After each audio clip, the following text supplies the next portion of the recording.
All right, trying to live stream. Let's see if I could do this instead of filming my own video. I think this might be a little easier.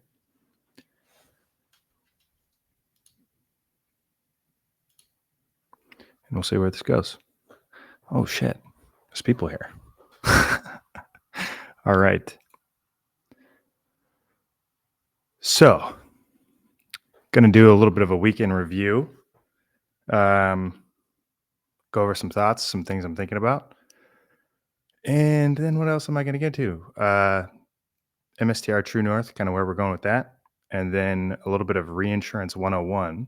So you guys can understand a little bit why I see the trade the way I see the trade. So, yeah, I'm going to give it a run. Oh, whoa. There are people here. All right. Let's do that. I will not check the chats very much, but maybe I'll leave some time for it at the end. Okay.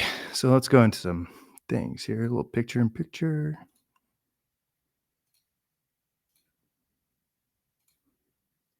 Wow. I feel like more nervous doing this than any of the other things I've done.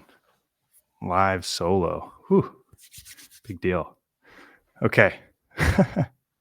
So, here we go. So, going to start with this. This is the catalyst for Bitcoin and MicroStrategy on the horizon.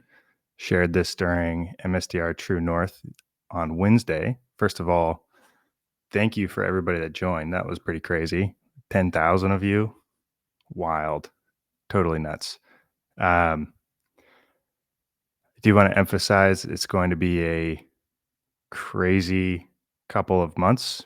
It's going to be a crazy year. It's going to be a crazy next 4 years, crazy next 8 years. The financial world is changing really quickly, and that is going to disrupt a lot of industries, and people are going to constantly be feeling behind. So, yeah, it's going to be pretty nuts. It's going to be pretty crazy. And nobody is aware of it still. So, while it may feel like, the whole world is waking up to this, still, everybody's still very, very closed-minded to Bitcoin, what MicroStrategy is doing. So, actually, let's start with MicroStrategy price. Here we go. All right, over the last 5 days, so over the last week, price of MicroStrategy has gone up $20. So from $214 to $234.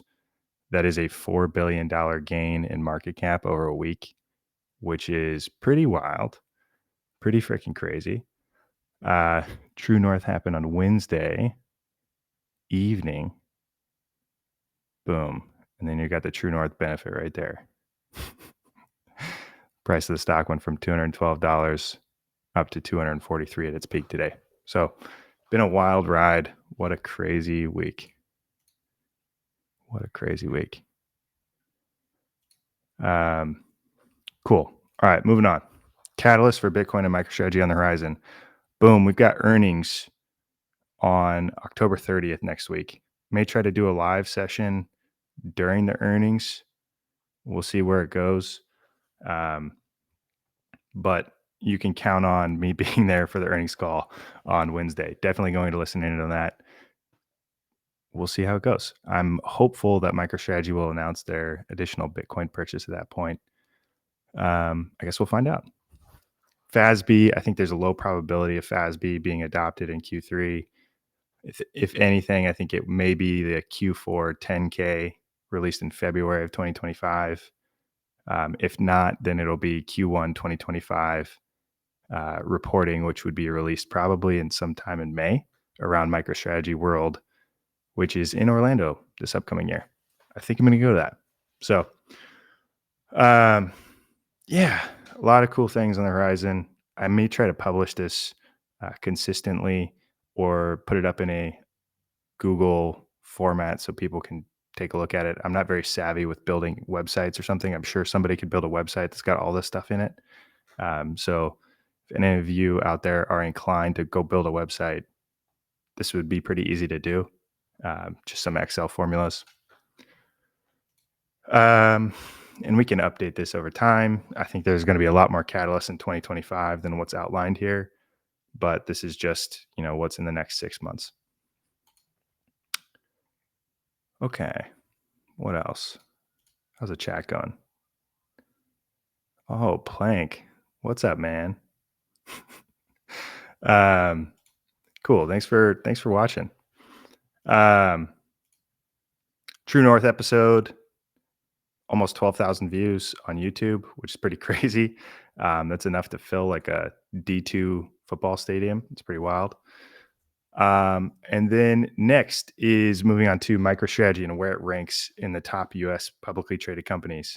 So I didn't feel great that I posted today that MicroStrategy had fallen 19 companies because the price of the stock was only down 66 basis points. And if it's down 66 basis points, I know the market cap didn't move as much as this website that I use had indicated. So I wanted to do some math with you guys. I figure you guys might like that, where we can do some of the calculations together to see, what was the actual change in market cap day over day, even though my source was incorrect. Let's check it out. Okay. So yesterday, 1024, the price of MicroStrategy is $235. Today, the price of MicroStrategy at close is $234.34. Yesterday, the website I looked at ranked it at 208th. Today, it ranked it at 227th. Yesterday, the market cap 47.7. Today, 43. So yesterday, this website I used had implied a shares outstanding figure of,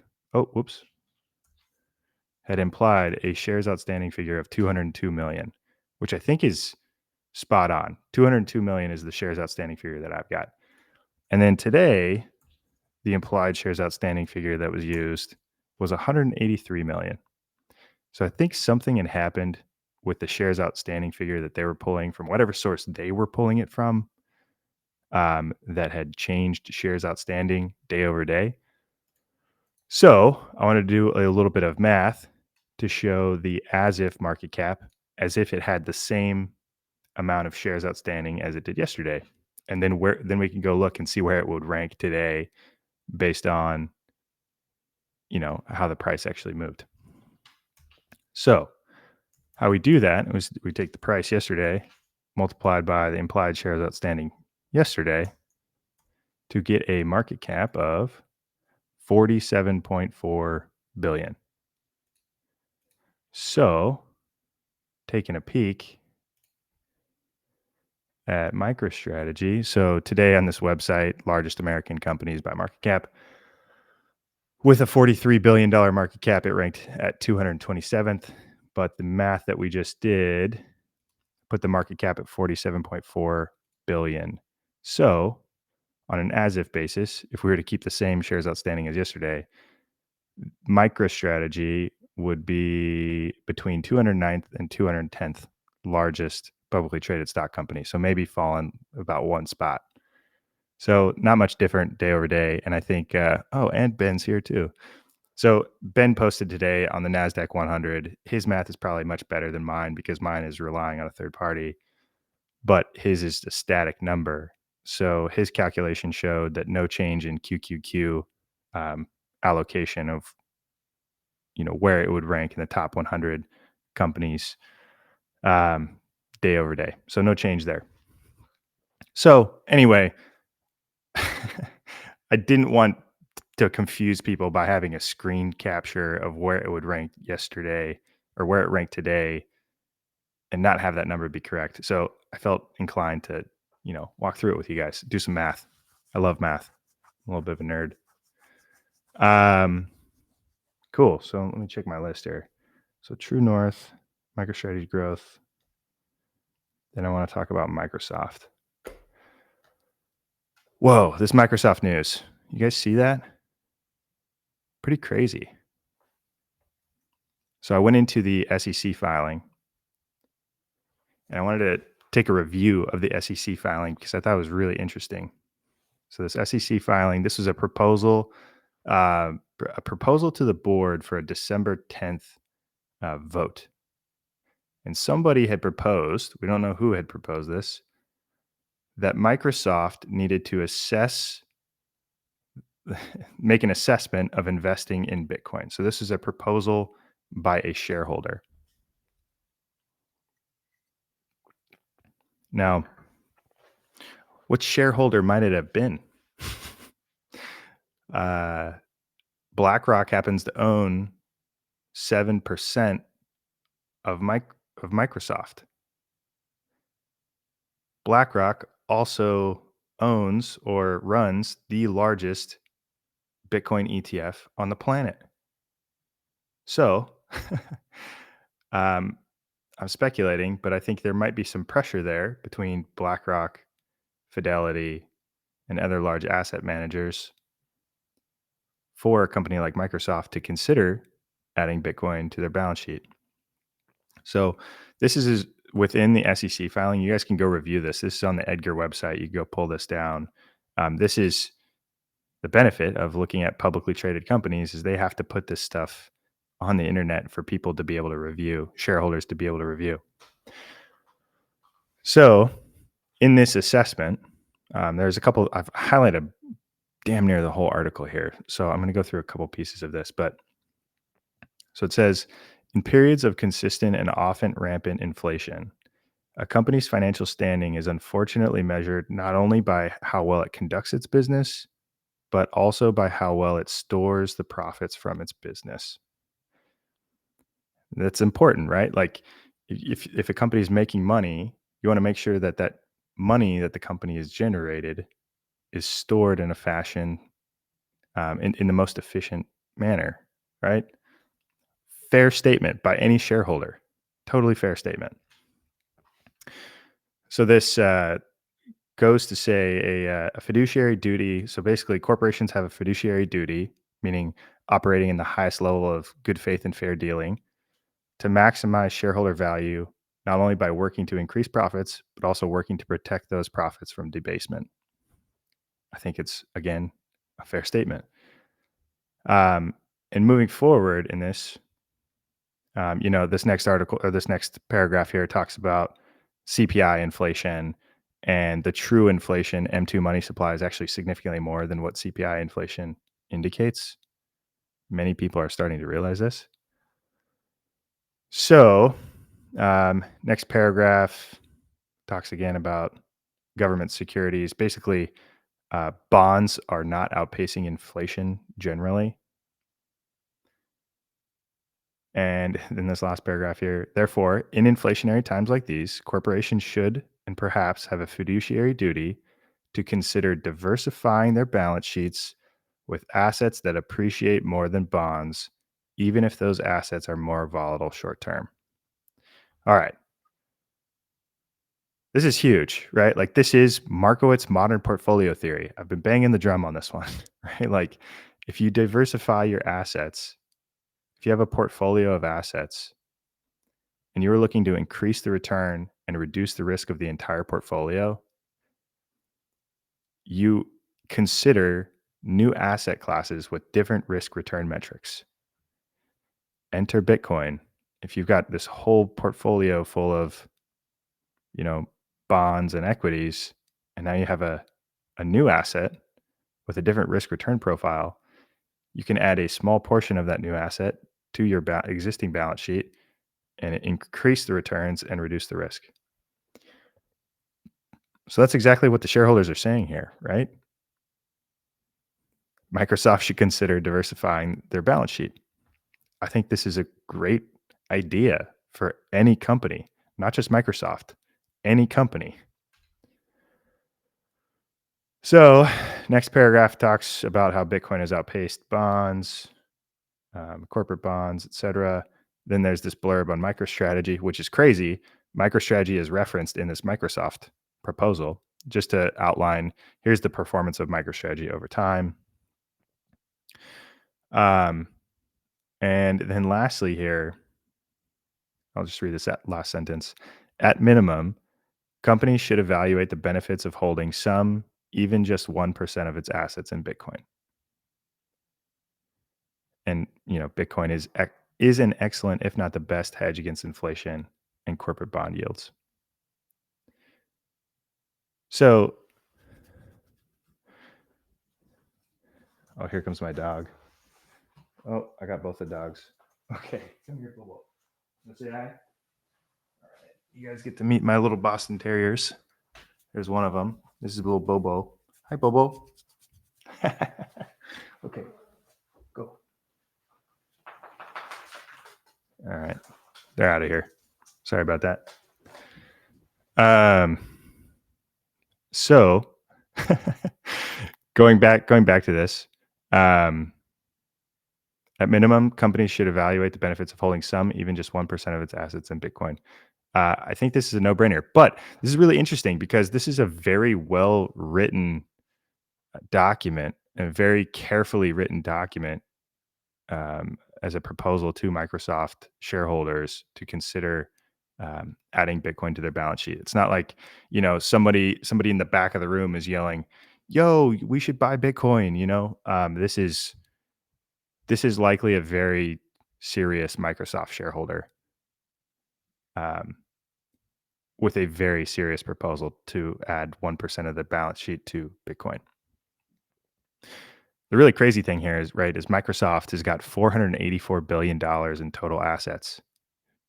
So if you talk about a 1% allocation, you're talking $4.8 billion smash buy onto Bitcoin, let alone the news articles, right? Like Microsoft buys $4 billion of Bitcoin. That's everywhere. That's going to be plastered everywhere. It's going to be in Squawk Box. It's going to be CNBC. It's going to be Wall Street Journal, The Economist. Like it is going to be all rampant, all over the tech community. It's going to be all over the corporate business world, and that could intensify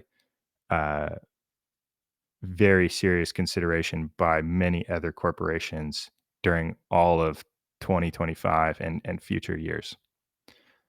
In my opinion, this is how it happens, right? Like companies are going to dip their toe in the water and they're all going to start with 1% or 2%, a very small allocation, thinking about managing a diversified portfolio of assets. And yeah, I think adding 1% of your portfolio to Bitcoin is really a no-brainer just from a diversification perspective, and hedging against inflationary pressures, which are hard to ignore. Okay, so that's Microsoft. That's a fun topic. We'll keep an eye on that one. Holy moly, that could be huge. There was some Tether FUD today, which was pretty crazy. Wall Street Journal article saying that Tether was under investigation for some federal, I don't know, some federal investigation, and then immediately CEO of Tether comes out and says, "There's no such thing." That was a whirlwind of 30 minutes by the Wall Street Journal. There, that was an interesting one. Check that one off. Okay, so we got earnings next week. That's next Wednesday. And boom. All right. I think we're going to move into the educational portion of the session. Nobody asked for this, but I figured it was important to talk about. So we're going to minimize this. So I've got my flannel on. It's raining outside here in the Pacific Northwest. It is quite lovely. It is fall. I'm enjoying every bit of it. Okay. Here it is. Here is my PowerPoint deck. Let's make it a little bit bigger so you guys can see it. You guys don't need to see my screen there, and we'll close this. Okay. Reinsurance 101.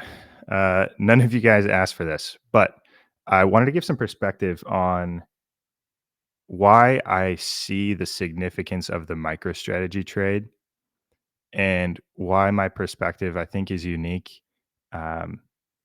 in understanding corporate finance and the potential future for the development of corporate finance, and where MicroStrategy could potentially go.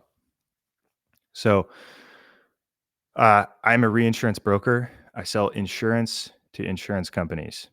Okay, there is a reinsurance market, and I'll explain the reinsurance market in a little bit. But when when people ask me what I do for work, uh, I say reinsurance broker, but I also mention the term financial designer because I can review insurance company portfolios. I could see what their company's exposure is. I could see geographically where their exposure is, what type of business they write. If they write small homeowners business, middle size commercial business, large commercial business, do they write um, car insurance? Do they write health insurance? Do they write workers' compensation? Do they have liability exposure? And I get this holistic view of the insurance company, and then I get to design financial products to reduce the volatility of the insurance company's balance sheet based on my understanding of the reinsurance market, what their appetite is for risk, and the insurance company's willingness to pay to reduce the volatility of their balance sheet so they can manage their capital. So I'm a capital advisor. I advise insurance companies how to manage their capital and manage regulatory environments, um, manage downside risk, and start to think about the math associated with it. But I also offset the volatility on their balance sheet to the reinsurance market, which is various different pools of capital that have different appetites for risk. And that's what I have outlined here on the PowerPoint slide. So just want to give a visual demonstration of what this means. So on the left-hand side, this is a reinsurance tower.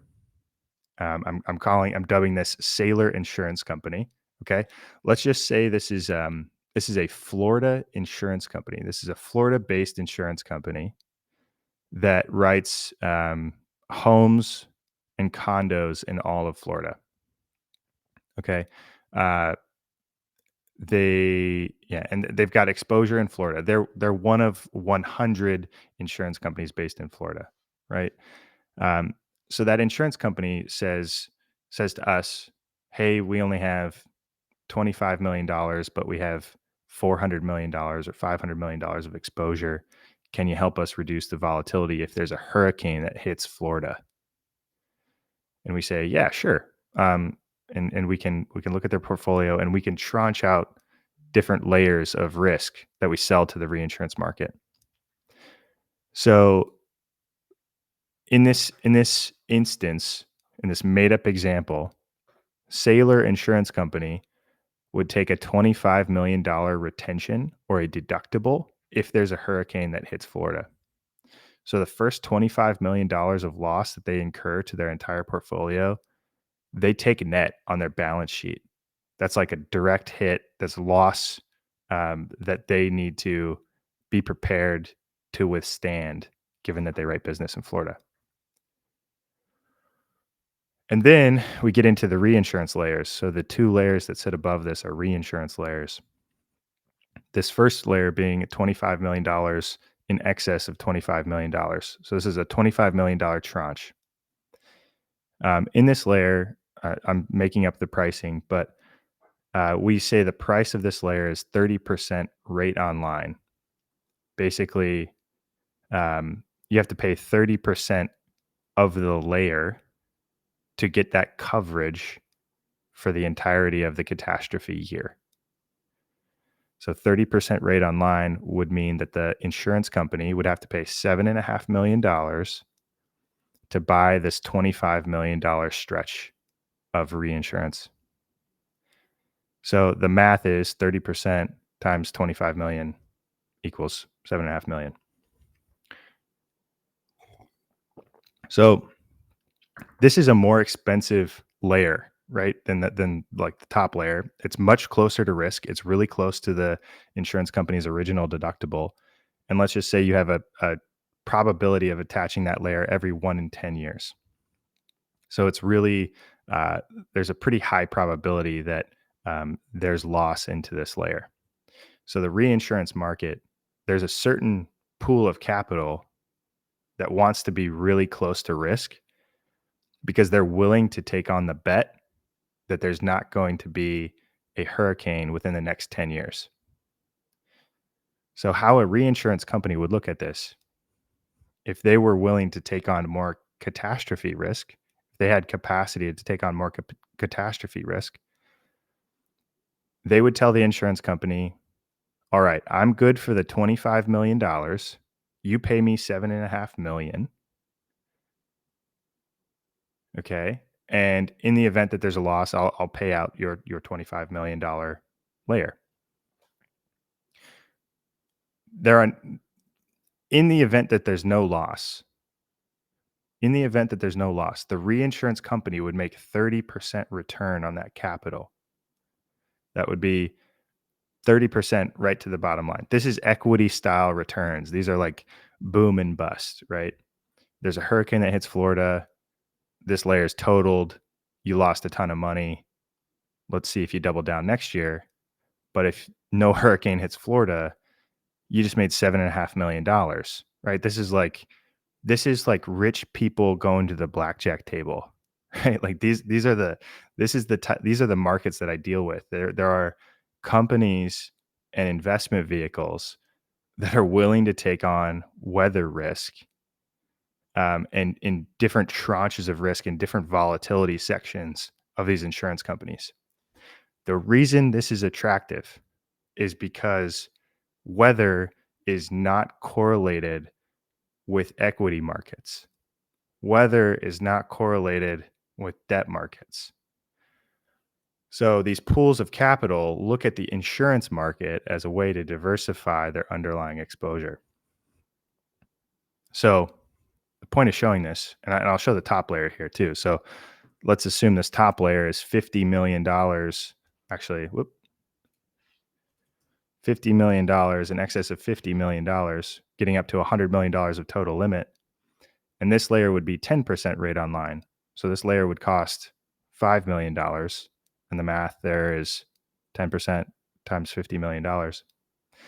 So this is a cheaper layer, right? 30% versus 10%. So this is much further away from risk, and the percent chance of attaching is maybe 1 in every 25 years.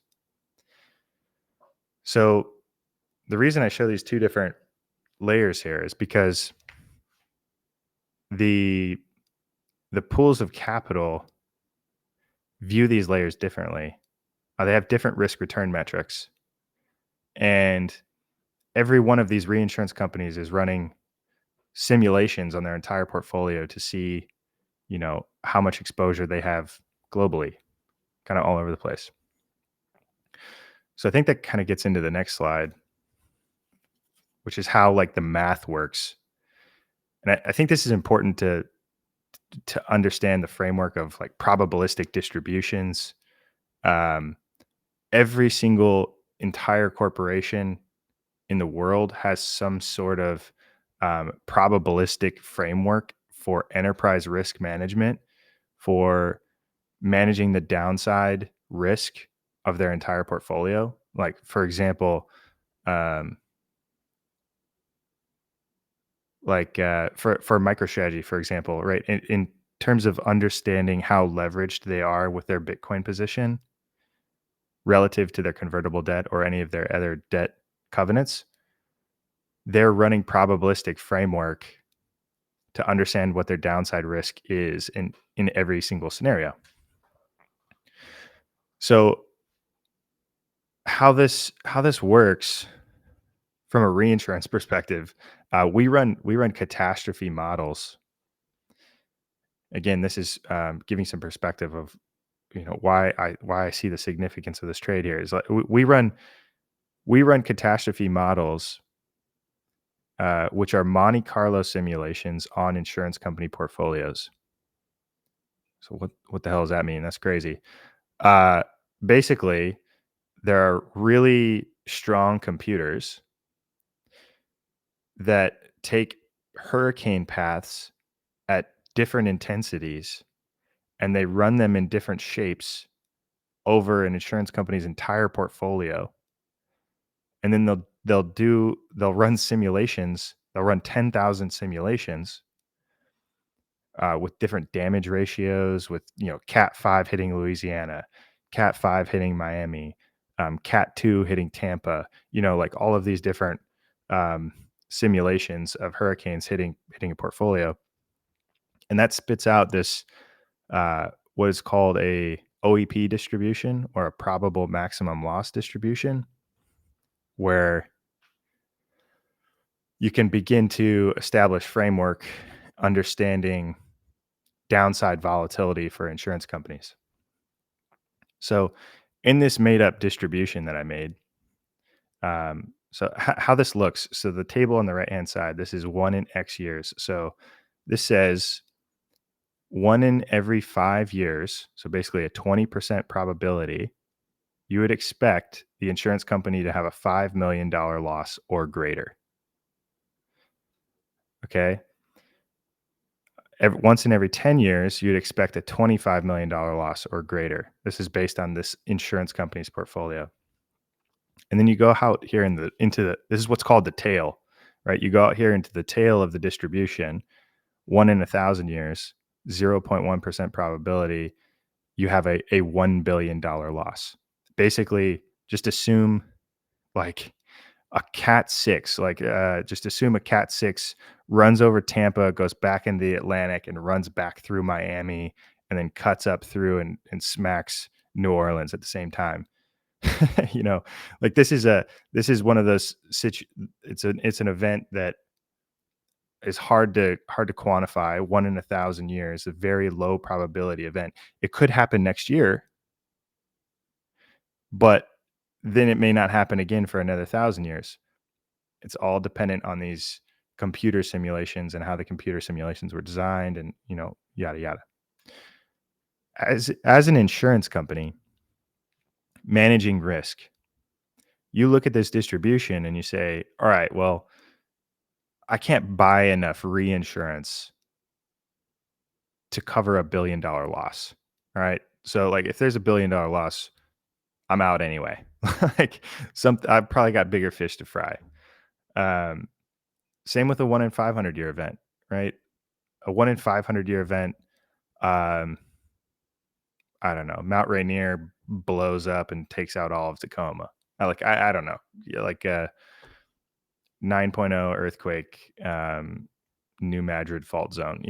Something like that. Again, hard to quantify. Very low probability event.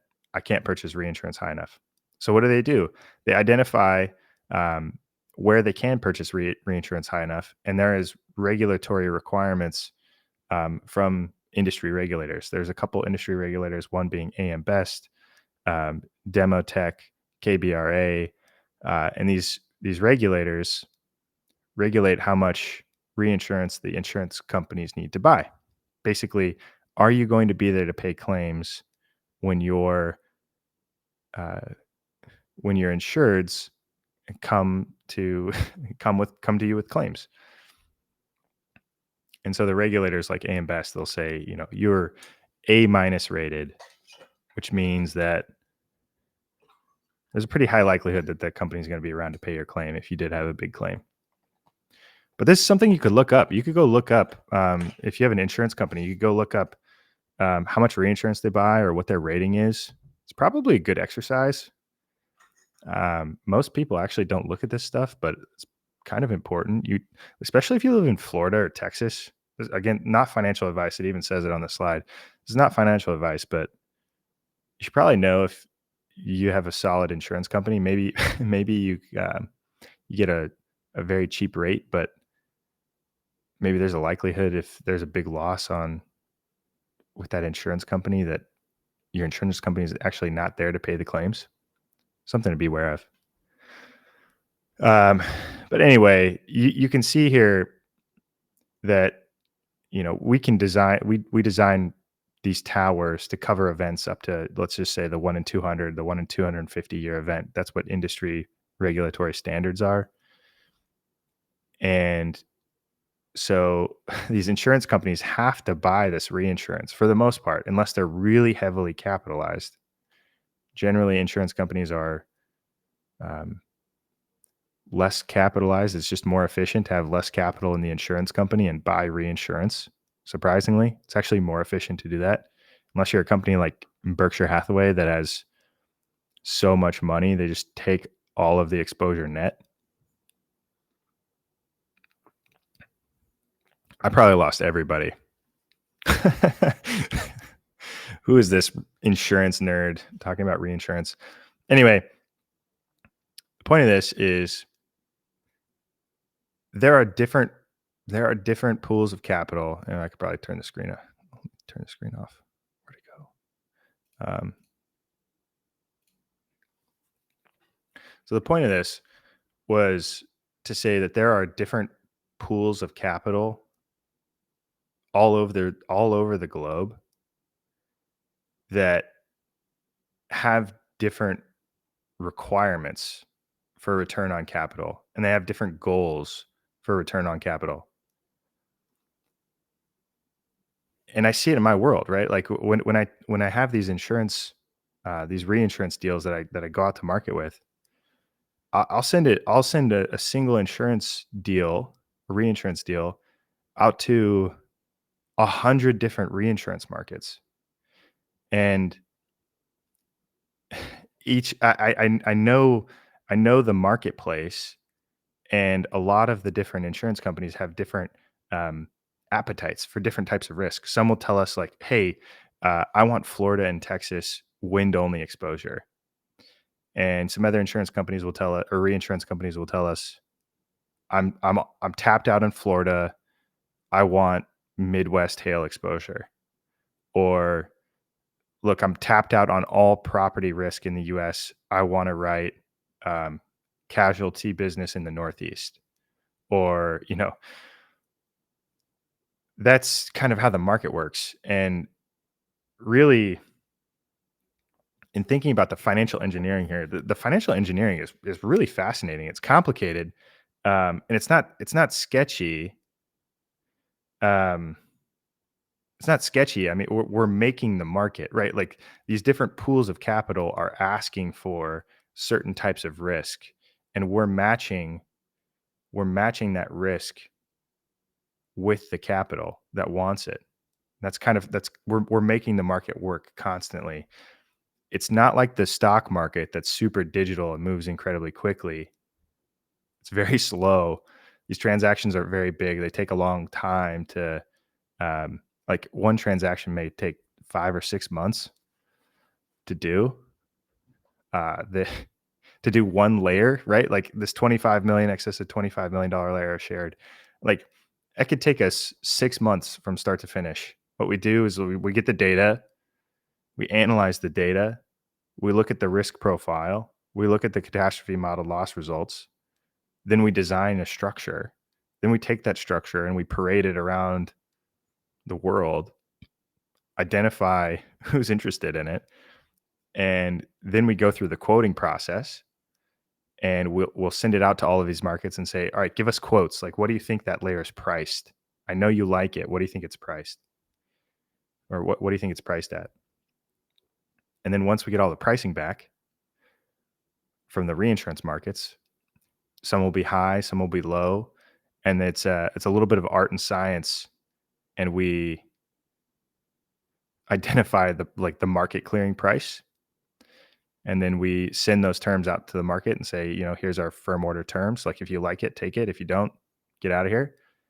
And we try to get a syndicated placement. So we'll take that $25 million stretch, for example, and we'll split it up between anywhere from 2 or 3 reinsurance companies to 5, 10, 15. Kind of depends on the size and stretch of the layer. So it's complicated, but the financial engineering is very similar to what MicroStrategy is doing with these convertible bonds. They are structuring the bonds to have different strike prices, different coupon payments, different durations and with different hedging metrics to put the Bitcoin risk, match it with the capital that wants it. And those products that MicroStrategy is creating have different risk return metrics than Bitcoin. And and they're fulfilling their corporate mandate of buying convertible debt as opposed to buying equity or Bitcoin or having to go jump through 10,000 hoops with the board and explain them you want to buy Bitcoin. Very similar, the financial design and engineering in terms of matching risk to the capital. Now, where this is incredibly interesting for me in thinking about Bitcoin, thinking about collateral, and I say this a lot, Bitcoin is the best collateral it's ever, this is the best collateral ever, right? The reason I think collateral is incredibly important is because when the reinsurance markets, when the reinsurance markets buy onto these reinsurance products that we create, one, they either have a stable rating, that means that they've got a good credit rating and they're going to be there to pay claims no matter what because their surplus is so large. For example, like Swiss Re or Munich Re, those may be some reinsurer names that may be familiar to some of you guys. So that's one option. Option two is you get a letter of credit. So let's just say you're an investment group and you're really wealthy. You got a bunch of assets stored with Wells Fargo. You go to Wells Fargo and say, "Hey, can you vouch for me if I do this deal, this $25 million deal here with Sailor Insurance Company?" And the bank says, "Yeah, bro, I got you. You've got $200 million in the bank with us. I'll write you a letter of credit." Letter of credit. Boom. Transaction's done. This is a very trusting insurance. This is a very trusting market. There's a lot of trust involved. And broker is an intermediary and just kind of like facilitates the whole thing. So this market has been a very trust-driven market for a very long time. And then the third option is you can collateralize your line, in which case you have again, like a bank or a third party that that holds the capital during the duration of the treaty period or the contract period. Let's just say a year or 2 years or 4 years, 5 years, whatever. And how that works is you have a company that's got money. They park that money, whatever that money may be. It kind of depends on the negotiation of the transaction, but you park that money in a bank cell or with Wells Fargo or another bank, and you use it as collateral. In the event that there's a loss to the layer that you just participated on, that collateral is then sold to fulfill the obligation of the treaty. Most of the time it's in cash. Sometimes it may be like 80% cash, 10% mortgage-backed securities, 10% equities or something like that. I mean, it could vary. And this is where I think Bitcoin fits into this world as collateral. Because in this example that I've given you all with a property reinsurance transaction, these transactions happen on all different types of lines of business. I just use property because I think it's the most simple to grasp. But there are other lines of business like casualty, workers' compensation. There are coverages in reinsurance called adverse development covers and loss portfolio transfers, and even some property loss for that regard. Some of these reinsurance transactions have long tails, and so what that means is, if you have a property loss, it's called short tail, because if your house burns down, you know how much your house is worth, right? Like you get paid your insurance claim in your total insured value. It's a simple, easy transaction. claim is closed.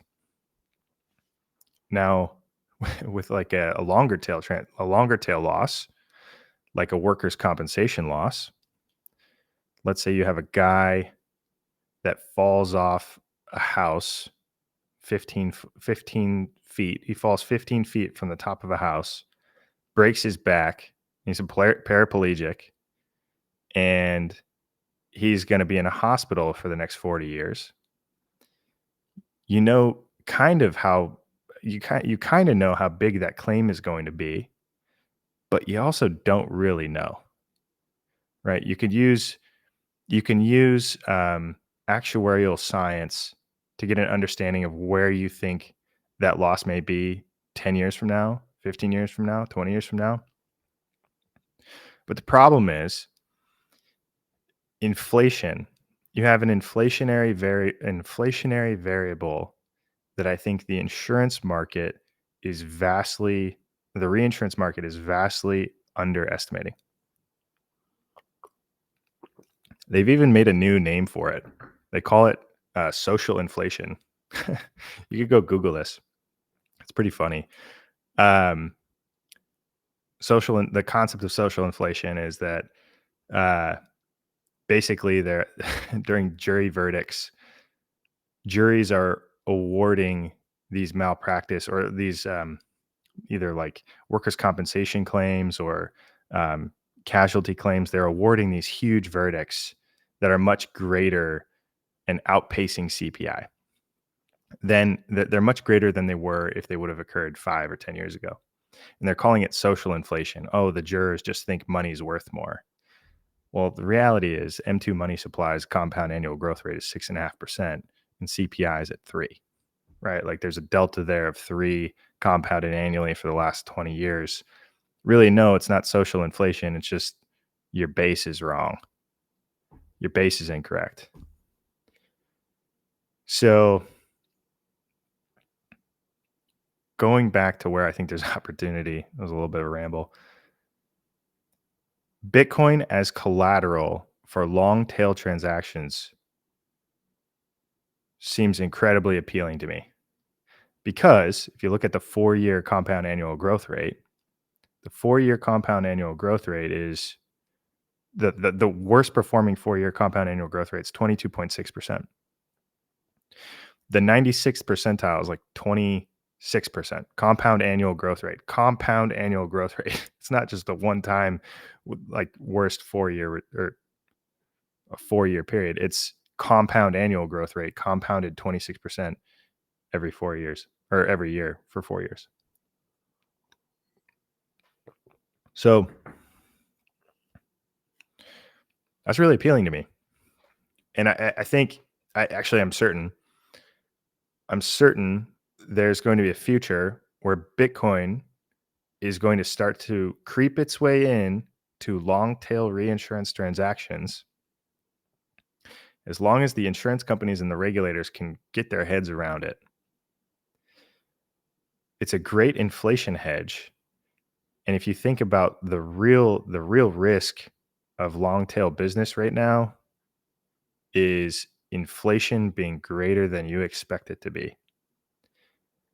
And if we see a situation where inflation starts to run away a bit more, if we think this is kind of a potentially debt spiral, like 70s like inflation situation, which I don't think it's going to be that bad. I don't want to doom and gloom, but if we did see something like that, the long tail insurance market is going to get eviscerated because nobody's going to feel confident. In fact, I think a lot of the insurance market in general is going to get eviscerated because there's no confidence in how big a claim might be, right? Like if you had a hurricane claim, let's just say in 2028, hurricane claims, they still take, 2 or 3 years to close. If inflation's 10, but you think it could go to 15, all of a sudden you have zero confidence in understanding how, like, what is your loss, right? Like if you're paying out claims 2, 3, 4 years from now and inflation runs away, you better have an inflation hedge. Like you gotta have an inflation hedge. Um, so I think it's incredibly likely that we see Bitcoin start to creep into these types of transactions as collateral. Um, Not only does it fit the risk profile as an inflation hedge, it actually not only does it fit the risk profile as an inflation hedge, um, it's incredibly transparent. You don't have to worry about fraudulent letters of credit. You don't have to worry about whether or not Wells Fargo is going to sign off for you.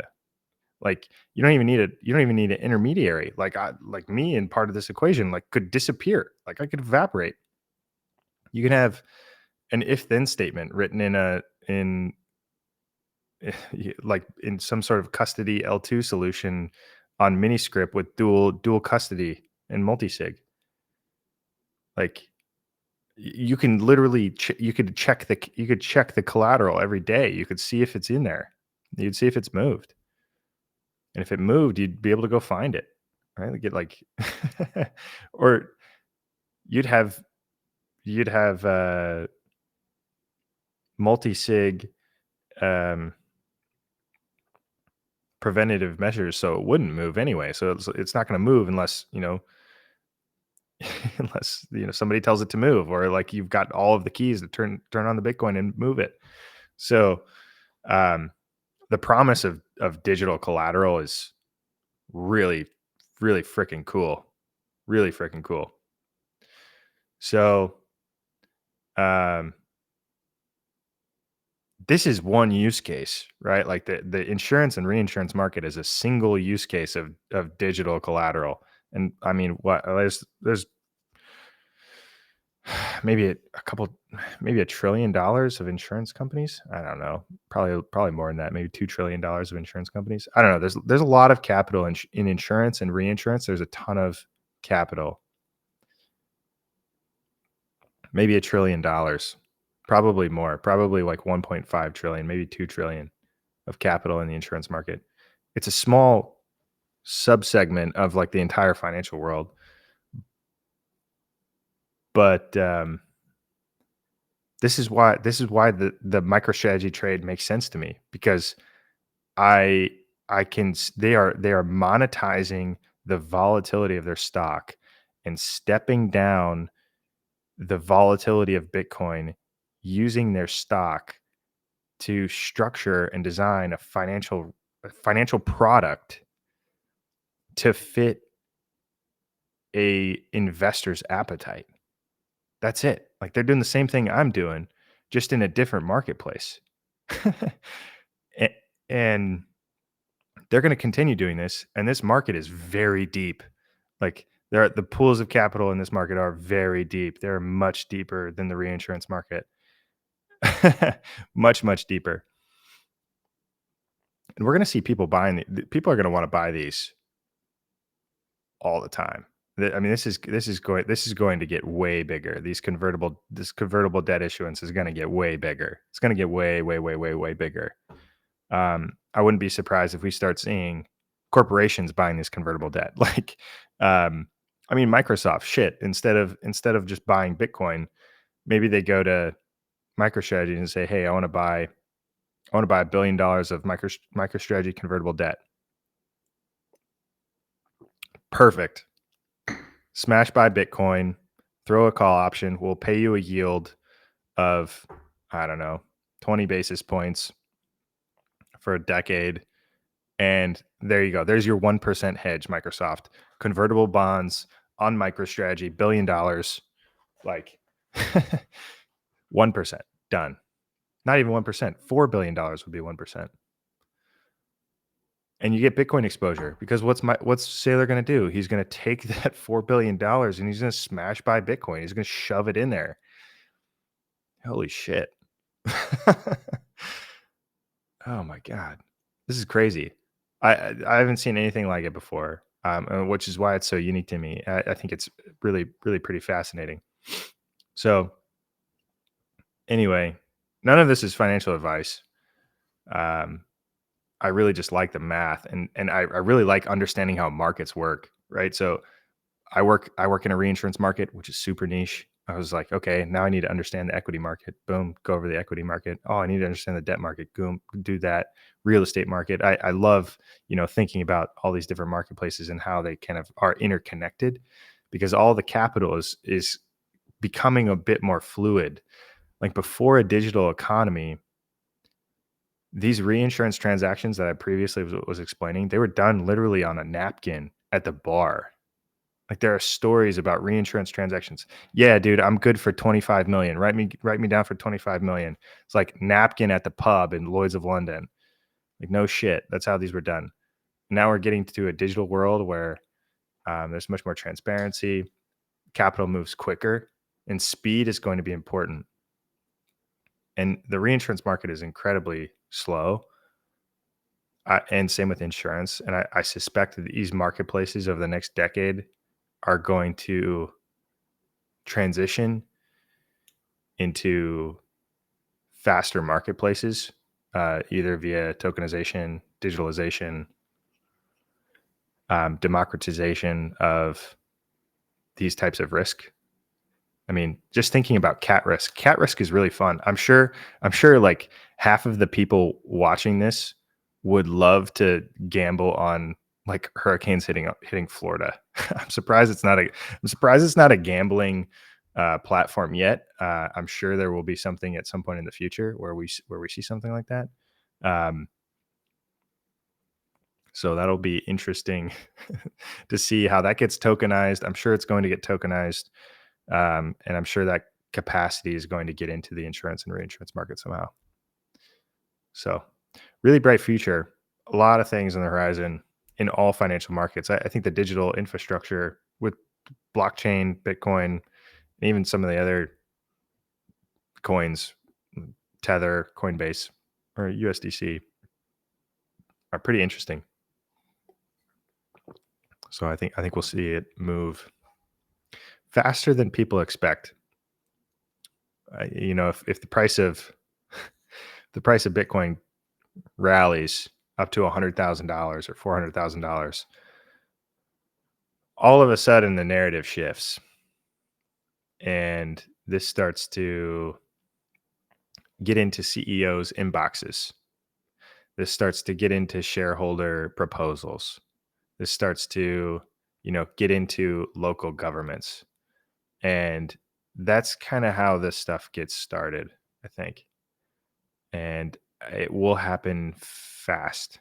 People are going to be wanting to figure out what do I do? What do I do with this digital capital? How do I move it? Who do I trust?